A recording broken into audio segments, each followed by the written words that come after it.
Hello, my name is Andrew Takis, and I'm going to be doing problem number 5 for the Calculus 3 project number 1 group work. So basically what problem number 5 is going to be asking, it's going to give you a polar equation, and it's going to be saying r is equal to cosine squared in parentheses theta over 2, which we can see right up here.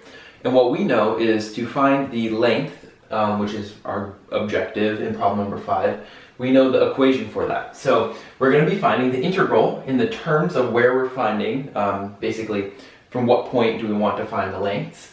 And we're going to do r squared plus the derivative of r squared with respect, you're integrating with respect of theta.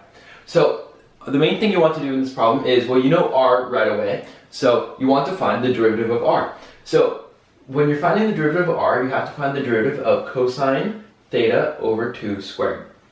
So the first thing I did was I substituted g to start doing the chain rule for this derivative. So g is going to be equal to cosine and then theta over 2. So that will make it so we're able to say we're finding the derivative of g squared, and we're going to be multiplying that by the derivative of cosine theta over 2. So that's just chain rule, which is pretty basic, and we can automatically, it's really easy to derive g squared to 2g. And then after that, what we need to do is we need to derive cosine theta over 2, which this is a little bit more difficult because once again, we're going to be doing like substitution, kind of like chain rule stuff. So I use u as my substitution, and u is going to be equal to theta over 2. So you can see that I'm deriving with u of cosine u, and then we're going to be deriving what u is, which is theta over 2. So that gives us 2g times, what derivative of cosine is just going to be negative sine. So negative sine u times 1/2. And then you get that 1/2 because you're just deriving the theta over 2. So then after that, what you're going to be doing is you're going to be 2g times sine, and then you just substitute the u back in. So you remember that u is equal to theta over 2. And then you're going to be multiplying that by the 1/2 that you got earlier. And then once again, you can plug in for what you know. So you remember that g is going to be equal to cosine theta over 2.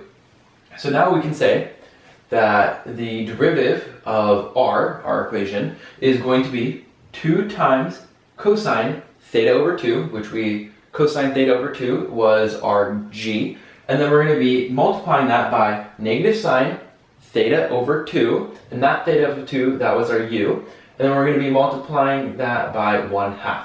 So what we can do here is we can see that there's a 2 on the end, and then 1/2, and we're going to be multiplying all of this together.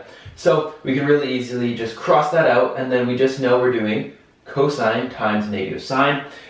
Just for the sake of making it a little bit easier, just mentally I just did negative cosine at the start, but the negative symbol I just moved, doesn't really matter. So we have negative cosine theta over 2 times sine theta over 2. So that is going to be our derivative for r. And then we can automatically just go right into the equation.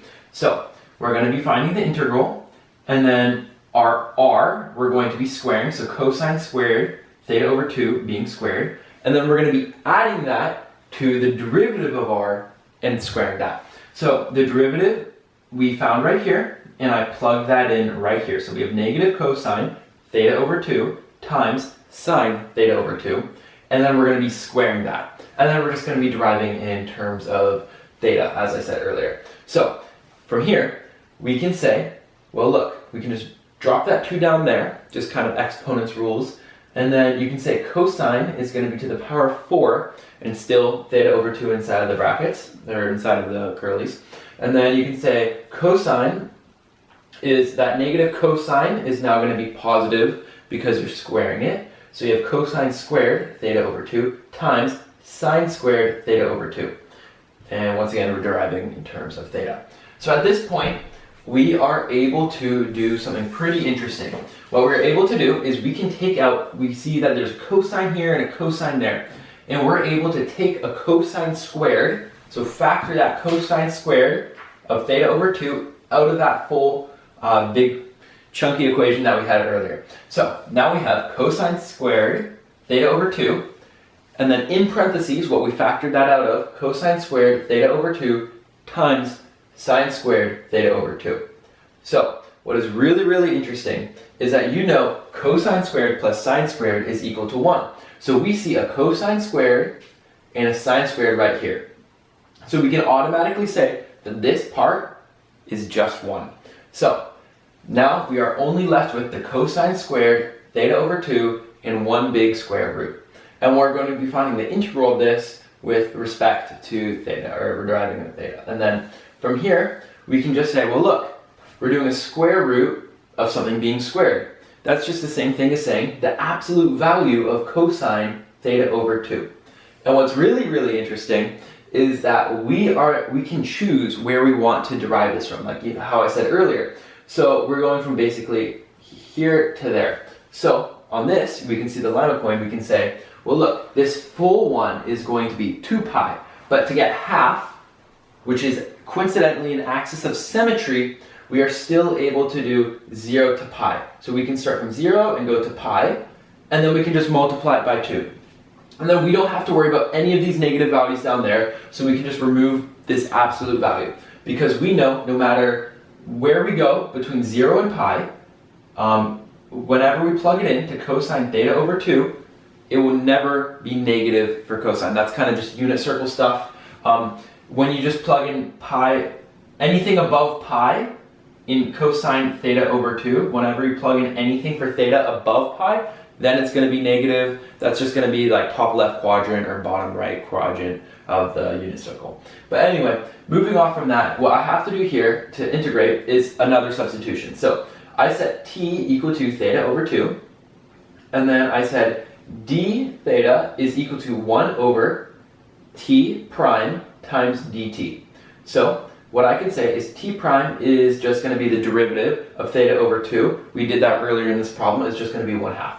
So what we have from here is we can say the length of this is going to be 2 times the integral from 0 to pi, and then we're going to say cosine t. So we're just take out that t.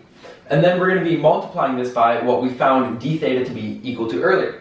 So that's going to be 1 over 2. So that's just the same thing as saying 1 over 2 is just the same thing as saying 2.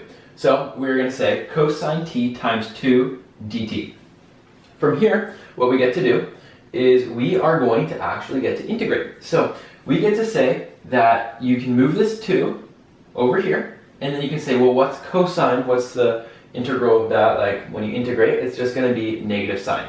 So we are going to be going from 0 to pi, like I said earlier, and then we can just plug in the values. It's really, really simple. So you do 2 times, and then in parentheses, 2 times sine pi over 2. And we get that pi over 2 because we're plugging in pi as the theta, which is the t earlier. So I put in theta over 2 into the t, and then I plugged in our value of theta, and then I did the same with 0. So I have 2 sine pi over 2 minus 2 sine 0 over 2. We know that sine pi over 2, if you think about the unit circle, that's just going to be equal to 1. And then when you think about sine 0 on the unit circle, that's going to be equal to 0. So we can say 2 times 1 minus 2 times 0. So you really just have 2 minus 0. And then at this point, you remember, oh yeah, we only found the integration for half of it, so we just multiply it by that 2 that we kept there the whole time. So we can say the length of this equation, r equals cosine squared, in parentheses theta over 2, for the whole graph is going to be equal to 4. And that's about it.